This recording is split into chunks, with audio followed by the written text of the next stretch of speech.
Hai,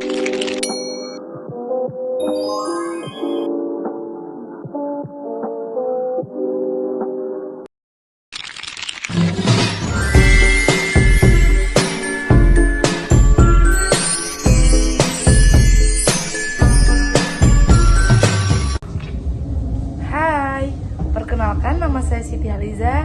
Saya dari manajemen 02 pagi dengan NPM 2211 1001 3443 108. Di sini saya akan mengerjakan tugas ujian tengah semester, yaitu meringkas materi pembelajaran.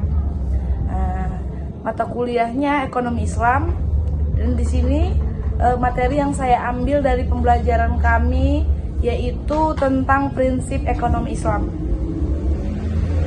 Di prinsip ekonomi Islam ini ada 6 pembahasan.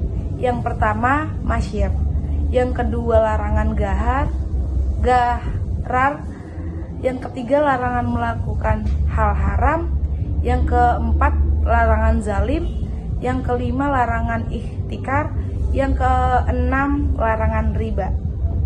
Oke, jadi sebelum kita masuk ke dalam pembahasan apa yang menjadi prinsip-prinsip ekonomi Islam, saya akan sedikit menjelaskan tentang apa sih itu prinsip ekonomi Islam. Yaitu pedoman yang diadakan pada hukum Islam untuk melakukan kegiatan ekonomi. Jadi ini kayak dasar daripada apa yang dilakukan dalam Islam. Jadi seperti itu. Jadi pembahasan yang pertama yaitu masyir adalah suatu tindakan perjudian yang dilakukan untuk mendapatkan harta tanpa bersusah payah. Jadi di sini nih kayak tindakan memperkaya diri, tapi kita ini merugikan pihak lain, dan itu nggak boleh ya. Yang selanjutnya adalah gharar, yaitu tindakan penipuan yang merugikan orang lain. Seperti kita nih kayak melakukan transaksi tapi kerahasiaannya itu tuh tidak dibuka untuk dua pihak. Jadi kayak cuma salah satu aja yang tahu tentang transaksi itu. Jadi itu nggak boleh ya, karena dia akan berakibat buruk dan merugikan pihak lain. Selanjutnya yaitu melakukan hal haram. Nah, teman-teman pasti tahu dong kalau untuk hal haram itu sudah sangat tidak diperbolehkan, karena ya sudah itu dosa, sudah pasti. Terus contoh dari haram itu kan yang di Islam yang kita tahu seperti mabuk-mabukan, makan makanan-makanan yang haram, contoh seperti daging babi atau itulah sepertinya. Oke, selanjutnya materi tentang larangan ihtikar.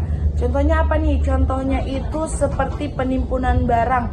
Contoh pas kita itu kayak lagi minyak langka kan, terus ada oknum-oknum yang menimbun minyak untuk keuntungan pribadi, itu nggak boleh. Itu adalah larangan yang ada di dalam prinsip Islam. Untuk pembahasan yang terakhir yaitu larangan riba. Riba itu adalah transaksi yang dilakukan biasanya tuh dalam bentuk utang piutang yang dia tuh dalam berbentuk bunga. Contoh nih, kita minjam uang tapi pas dikembalikan itu berbentuk bunga. Tapi kalau misalnya bunganya dalam keadaan sama-sama rela itu nggak masalah. Tapi kalau misalnya memberatkan salah satu pihak itu yang menjadi dosa. Jadi itu untuk pembahasan larangan riba. Ya, itu adalah ringkasan singkat dari materi yang saya ambil, yaitu prinsip ekonomi Islam. Semoga materi yang saya ambil ini bermanfaat lah untuk pengetahuan pengetahuan saya, dan kurang lebihnya saya mohon maaf apabila ada salah kata. Wabillahi taufiq wal hidayah. Wassalamualaikum warahmatullahi wabarakatuh.